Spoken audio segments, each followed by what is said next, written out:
Amira mulai menyalakan ponselnya dan menggulirnya untuk menemukan kontak milik suaminya.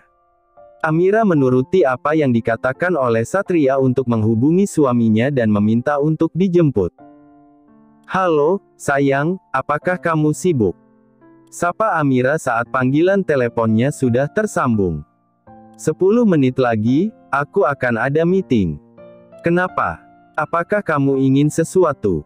"Akan ku minta seseorang mengantarnya ke rumah," jawab Nicholas. Aku tidak ingin apapun, sayang. Kebetulan aku juga sedang ada di luar," ujar Amira. "Apa? Kenapa kamu tidak bilang padaku, sayang? Jika kamu akan pergi keluar hari ini, situasi sedang tidak aman." "Sekarang kamu ada di mana?" hardik Nicholas. Amira benar-benar terdiam, dia merasa ragu untuk meneruskan panggilan teleponnya. Nicholas yang baru mengetahui dirinya pergi tanpa izinnya saja sudah sedikit berang. Apalagi jika suaminya tahu jika Amira baru saja mendapat serangan dari Brandon. Bisa-bisa Nicholas akan meledak. Amira terdiam cukup lama sambil menatap ke arah temannya. Agaknya Satria cukup peka, mengetahui jika sahabatnya itu sedang ragu. Tanpa mengeluarkan suara, mulut Satria bergerak seperti orang yang sedang mengatakan sesuatu.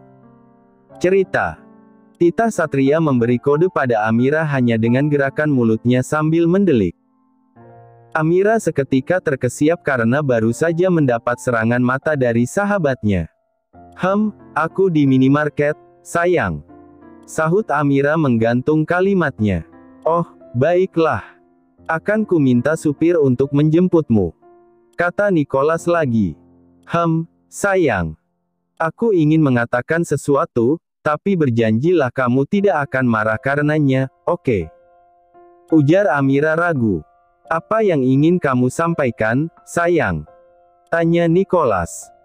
Amira kembali menatap ke arah Satria yang kembali mendelik kesal, mengisyaratkan pada Amira untuk berkata yang sejujurnya. Baru saja aku mengalami insiden kecil, sayang. Brandon datang menemui aku dan berusaha untuk menyakiti aku dan anak kita," jelas Amira ragu. "Apa? Brandon? Beraninya dia menyakiti orang-orang yang aku sayangi sekaligus?" seru Nicholas. "Aku akan segera ke sana. Bersama dengan rombongan kepolisian untuk menangkap orang jahat itu," seru Nicholas merasa berang. "Apakah kamu juga membutuhkan tim medis untuk kubawa serta ke sana, Mira? Untuk memastikan keadaanmu baik-baik saja?" sambung Nicholas merasa khawatir dengan keadaan istrinya. "Aku baik-baik saja, Nico. Lagi pula Brandon sudah tak ada lagi di sini. Beruntung tadi ada Satria yang menolongku melawan Brandon," jelas Amira. Satria yang mendengar namanya disebut sebagai seorang pahlawan yang baru saja menyelamatkan Nyonya Nicholas merasa sangat bangga. Dia membetulkan kerah bajunya dan tersenyum congkak sambil menaikkan alisnya pada Amira. Amira yang melihat sahabatnya sedang berlagak sombong, hanya bisa berdecih. "Jadi sekarang kamu sedang bersama dengan Satria?" tanya Nicholas lagi. "Iya, sayang. Jadi aku akan aman," jawab Amira. "Aku akan ke sana sekarang. Aku tidak rela istriku berdekatan dengan pria lain," seru Nicholas. Seketika Satria melempem, saat sayup-sayup mendengar perkataan Nicholas yang bahkan tidak sedikit pun memujinya, tapi justru mengatakan tidak suka pada dirinya. "Baiklah, sayang. Aku akan menunggumu di minimarket," jawab Amira memutuskan panggilan teleponnya. "Kau lihat kan, suamiku pasti tidak akan rela melihat aku berdekatan dengan pria lain, siapapun itu," ujar Amira pada Satria. "Tapi seharusnya kamu sangat bersyukur, Mira. Itu artinya kamu sangat dicintai dan dijaga dengan segenap hati," kata Satria berusaha memaklumi sikap Nicholas padanya. Beberapa waktu berlalu, mobil milik Nicholas kini sudah terparkir di halaman minimarket. Nicholas segera turun bersama dengan Ken, menghampiri Amira dengan panik. "Kamu baik-baik saja, sayang? Ada bekas noda menempel di bajumu, apakah ini ulahnya?" cerca Nicholas sambil memperhatikan setiap inci yang ada di tubuh istrinya itu. Amira melirik pada bahu bajunya, dia bahkan baru sadar jika apa yang dilakukan oleh Brandon meninggalkan jejak di bajunya. Sepertinya itu bekas cairan yang diberikan oleh Brandon kepadaku, ujar Amira. Cairan, seru Nicholas. Ya, Brandon memaksaku untuk menenggak sesuatu di dalam botol air mineral kecil yang sepertinya sudah dicampurkan obat di dalamnya, terang Amira. Astaga. Kita harus membawanya ke laboratorium. Kita akan melakukan pengecekan pada zat apa yang terkandung di dalam minuman yang dibawa Brandon. Kata Nicholas mengebu-gebu. Sayang. Aku baik-baik saja dan semuanya sudah berlalu. Cegah Amira meremehkan. Kalau begitu kita harus ke rumah sakit untuk memeriksa kondisi kandunganmu. Ajak Nicholas. Sayang, aku baik-baik saja. Percayalah, aku hanya ingin pulang. Tolak Amira. Baiklah, tapi ingat satu hal Amira, jangan pernah pergi tanpa izin dariku. Atau akan ku tempelkan alat pelacak di tubuhmu, agar aku tahu setiap pergerakan yang kamu lakukan. Mengerti? Hardik Nicholas marah. Maaf, sayang, ujar Amira. Amira benar-benar merasa bersalah dengan apa yang dia lakukan. Sayalah yang menolong Nona Amira dari serangan orang asing, Tuan. Ujar Satria tiba-tiba berbicara formal. Nicholas seketika melirik pada orang yang sejak tadi tidak dianggapnya ada. Ah, iya Satria. Aku sangat berterima kasih akan hal itu, kata Nicholas sambil mengangguk. Ah, iya.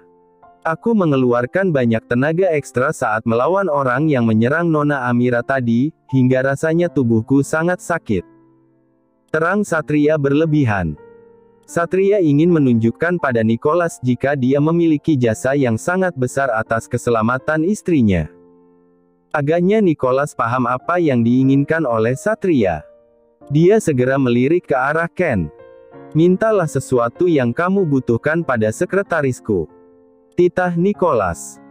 Mata Satria seketika berbinar, dia memikirkan hal apa yang sekiranya bisa dia minta pada seorang Nicholas yang kaya raya.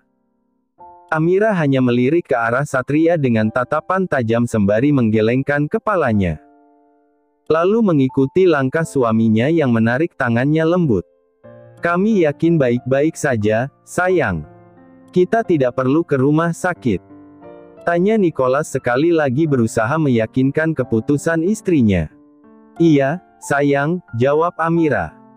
Beberapa saat kemudian Ken menyusul masuk ke dalam mobil yang sudah ditumpangi oleh tuannya. Apa yang dia minta? Tanya Nicholas ingin mengetahui imbalan apa yang Satria inginkan. Dia meminta rumah, Tuan, jawab Ken. Apa? Seru Nicholas. Nicholas terkejut dengan apa yang Satria ajukan pada Ken. Begitu juga dengan Amira, dia sangat terkejut juga malu dengan ulah sahabatnya yang semena-mena pada suaminya. Tapi tidak saya berikan, Tuan. Saya hanya memberikan dia uang untuk membayar tagihan kos-kosannya selama 3 tahun, terang Ken. Baiklah, ujar Nicholas. Amira melirik dari balik jendela pada Satria yang tengah berdiri tegak di ambang pintu minimarket sambil tersenyum sumringah. Cih, dasar orang itu. Benar-benar pintar memanfaatkan situasi. Gumam Amira mengomentari perilaku sahabatnya. Nicholas dan Amira meluncur ke rumah mereka untuk pulang. Sampai di rumah, Nicholas ikut turun dari mobil untuk mengantarkan Amira sampai ke kamarnya. Sampai sini saja, sayang. Bukankah kamu harus rapat setelah ini? Tanya Amira mengingatkan Nicholas tentang urusan kantornya. Aku sudah membatalkan rapat hari ini dan aku ingin menghabiskan waktuku hari ini bersama dengan istri tercintaku. Terang Nicholas tersenyum sembari mencubit gemas pipi berisi milik Amira. Tuan, Puput sudah ada di sini. Ujar Ken melaporkan pada Nicholas tentang keberadaan pengawal Amira. Amira mengerutkan keningnya saat dia mendengar satu nama yang terasa asing baginya. Duduklah sayang, aku akan memperkenalkan kamu pada pengawal barumu. pinta Nicholas sambil menggiring Amira untuk duduk di salah satu sofa di ruang tamu. Terlihat Ken datang dengan seorang gadis yang tampak seumuran dengan Amira. "Perkenalkan Amira, dia yang akan menjagamu saat aku tidak ada di sisimu," ujar Nicholas sambil menunjuk pada Puput. "Selamat siang, Nona. Perkenalkan nama saya Puput," kata Puput memperkenalkan dirinya. "Apakah ini tidak berlebihan, sayang? Apakah aku benar-benar membutuhkan seorang pengawal?" tanya Amira pada Nicholas. "Tentu, Nona. Sekarang ini banyak sekali orang jahat, jadi Anda harus memiliki seorang pengawal, dan saya siap mengawal Anda dengan segenap jiwa dan raga saya," ujar Puput. Belum sempat Nicholas menjawab pertanyaan istrinya, Puput sudah lebih dulu menyela dan dengan bangga mempromosikan dirinya sebagai seorang pengawal yang mumpuni pada Amira. Ken berdehem memberikan kode pada Puput untuk diam dan menjaga sikapnya di hadapan tuannya. Namun, agaknya kode yang diberikan oleh Ken sama sekali tidak bisa diterima oleh Puput. Kenyataannya Puput masih berdiri tegak sambil tersenyum congkak dipandangi oleh Amira dan Nicholas yang terkejut dengan pernyataan berani dari Puput. Ken berkali-kali berdehem pada Puput untuk sedikit mundur dan menjaga jarak dari Nicholas dan Amira yang tengah berdiskusi. Namun, kembali semua kode yang diberikan oleh Ken tak ada satu pun yang diterima oleh Puput. "Ingin ku tarik mundur rambut kuncir kudanya itu," gumam Ken dalam hati merasa geram pada Puput. Akhirnya Puput menoleh ke arah Ken, setelah Ken 3 kali berdehem pada Puput. "Apakah Anda sakit, Tuan? Anda perlu meminum obat batuk," tawar Puput. "Astaga. Kemarilah sedikit," titah Ken setengah berbisik. Puput melangkah mundur mendekat ke arah Ken. "Jaga sikapmu di hadapan Nona Amira dan Tuan Nicholas. Jangan menyela pembicaraan yang sedang mereka lakukan," titah Ken memberikan instruksi. Puput hanya mengangguk-angguk, tetapi tidak benar-benar mengerti. "Kemarin kamu bilang, jika kamu merasa kesepian saat aku tak ada di rumah, bukan? Makanya aku memberikanmu pengawal, selain untuk menjagamu, dia juga bisa bekerja untuk menemanimu," ujar Nicholas pada Amira. "Betul Nona, aku bisa menjadi teman untukmu. Teman makan, teman bergibah, teman nonton drakor dan teman mencari referensi laki-laki ganteng." Sela Puput lagi menggebu-gebu. Ken seketika mendelik melihat sikap Puput yang kembali lancang menyela pembicaraan antara tuannya. Namun, tetap saja Puput tidak peka dan justru tersenyum bangga. Sama seperti Ken, Nicholas juga mendelik mendengar pernyataan Puput yang bersedia menjadi teman mencari laki-laki ganteng. "Hei! Jangan racuni istriku dengan kebiasaan burukmu. Istriku tak boleh memikirkan laki-laki manapun, apalagi sengaja mencarinya," hardik Nicholas. "Maaf, Tuan," sahut Puput menyesal dengan apa yang dia katakan. "Sudahlah Niko, sepertinya dia memang cukup asik untuk dijadikan teman selama kamu tak bersamaku," komentar Amira pada sosok pengawal barunya itu. Seketika senyuman merekah di wajah Puput. Dia sangat bahagia mendapatkan pembelaan dari nona mudanya. "Apa kau senang drakor? Drama apa saja sudah kamu lihat?" tanya Amira pada Puput. "Sayang, kenapa kamu justru menanyakan tentang hobinya? Seharusnya kamu menanyakan tentang kemampuannya dalam melindungimu," sela Nicholas.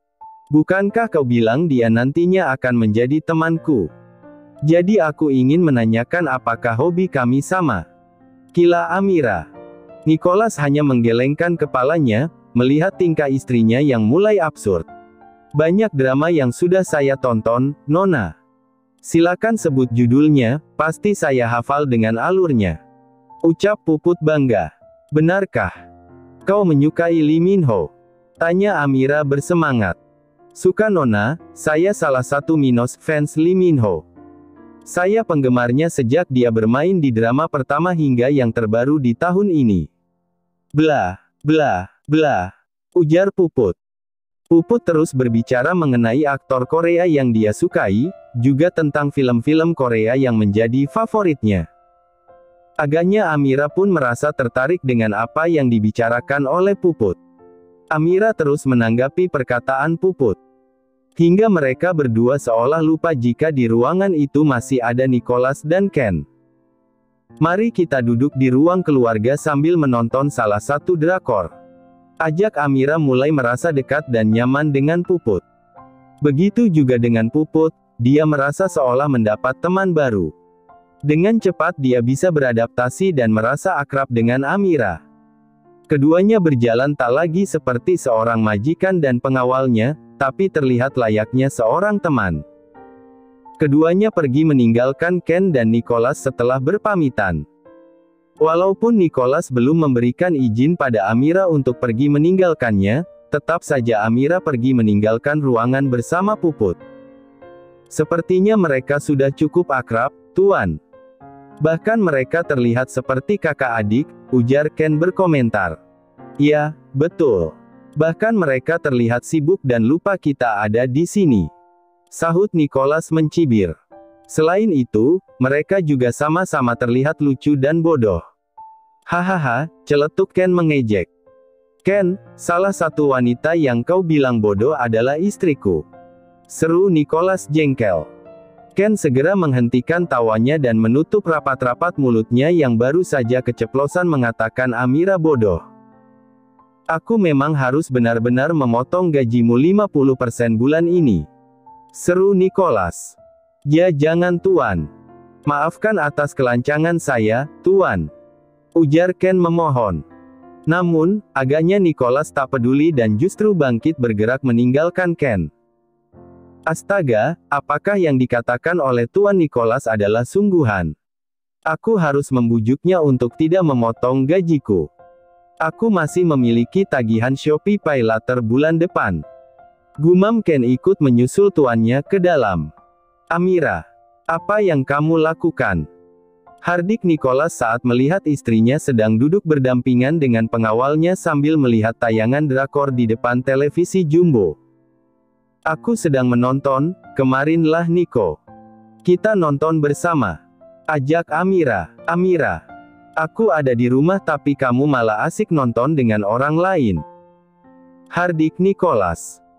Amira yang tahu apa maksud suaminya, segera bangkit menghampiri Nicholas yang berdiri di ambang pintu. Apa yang kamu inginkan, sayang? Tanya Amira manja.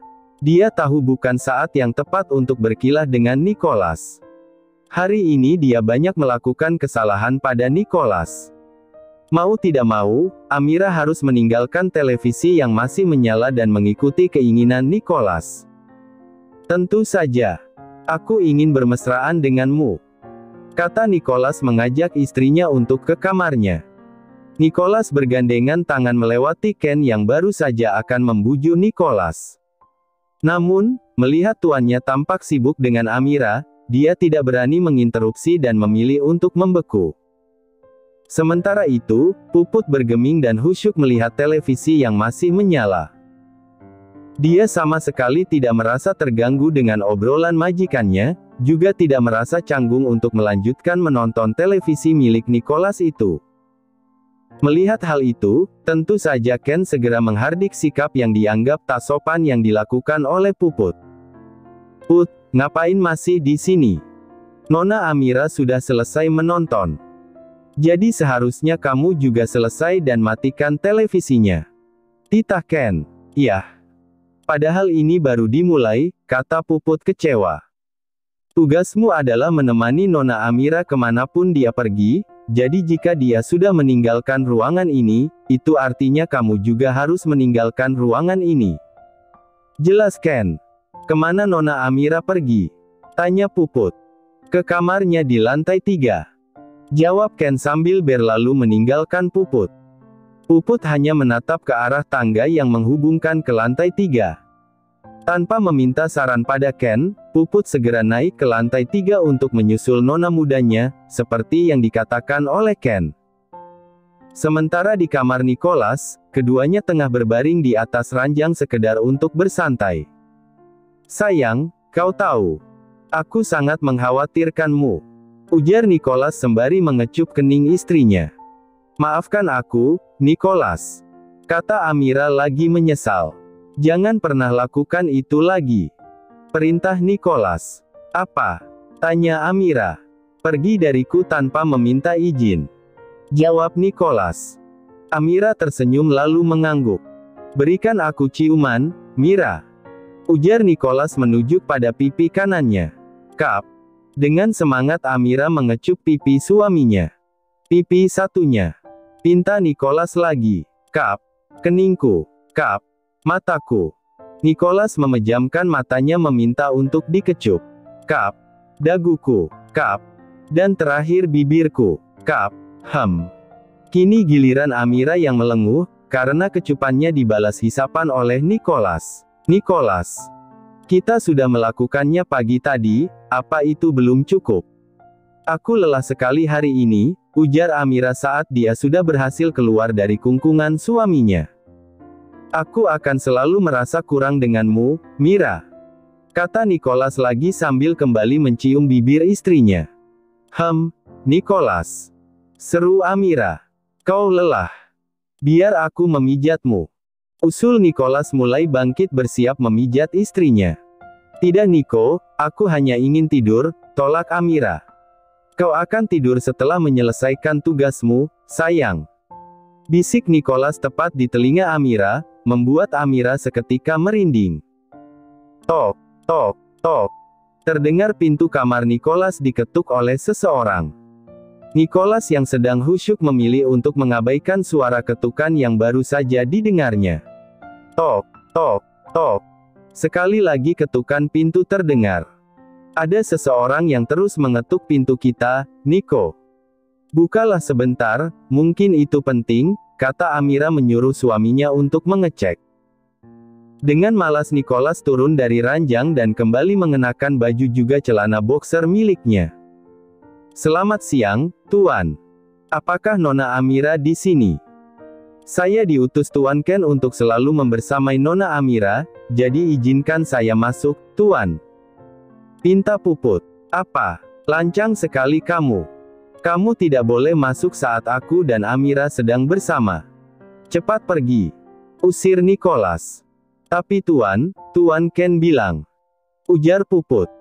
Katakan pada Ken aku akan memecatmu dan Ken, jika kamu masih berdiri di sini. Seru Nicholas berang, lalu menutup pintu kasar. Kenapa, Nico? Tanya Amira yang mendengar sayup-sayup suara suaminya tengah marah-marah. Pengawal barumu. Sepertinya dia memang harus diruqyah. Kau tahu, dia meminta untuk ikut masuk bersama di sini. Dia benar-benar gila, ujar Nicholas bersungut-sungut. Sayang, jangan marah-marah, kemarilah, kata Amira mencoba menenangkan suaminya. Nicholas melirik ke arah istrinya dan bersiap untuk kembali melanjutkan kegiatan yang sempat terjeda. Baru beberapa saat, mendadak Amira mengeluh perutnya terasa sakit. Nico, Nicholas, perutku sakit sekali, tolong lepaskan sebentar, ujar Amira memohon. Apa yang terjadi, Mira? Kau baik-baik saja kan? Tanya Nicholas panik. Entahlah, perutku mendadak sakit dan terasa mulas, terang Amira. Kau ingin buang air besar? Tanya Nicholas. Bukan mulas yang seperti itu, Nico. Ini berkaitan dengan bayimu, seru Amira. Astaga. Kita harus segera ke rumah sakit Amira. Aku takut terjadi sesuatu padamu. Apakah kau menelan cairan yang diberi Brandon padamu? Selidik Nicholas. Amira terdiam untuk mengingat yang dilakukan Brandon padanya. Semuanya terasa begitu cepat terjadi. Hingga dia tersentak saat menyadari, jika memang dia menenggak beberapa tegukan air yang diberikan Brandon. Sepertinya aku memang menengguk sedikit, Nico, itu terjadi karena dengan cepat tangan Brandon memukul ulu hatiku, hingga membuatku ternganga. Dengan cepat dia memasukkan air itu ke mulutku dan membuatku mendonggak dengan mencekikku. Hingga akhirnya air itu tertelan olehku, terang Amira gamblang. Apa? Kenapa dia bisa sekeji itu? Kurang ajar. Berang Nicholas. Kita ke rumah sakit sekarang, sayang. Ajak Nicholas sambil membenahi bajunya. Begitu juga dengan Amira, ikut mengenakan bajunya masih sambil meringis menahan sakit di perutnya. Dengan cepat Nicholas menggendong tubuh Amira turun ke lantai 1 dan memanggil Ken. Ken, antarkan aku ke rumah sakit. Sepertinya obat yang diberikan oleh Brandon pada Amiraku mulai bereaksi. Terang Nicholas. Baik, Tuan, jawab Ken. Bergegas ketiganya meluncur meninggalkan halaman rumah menuju ke rumah sakit.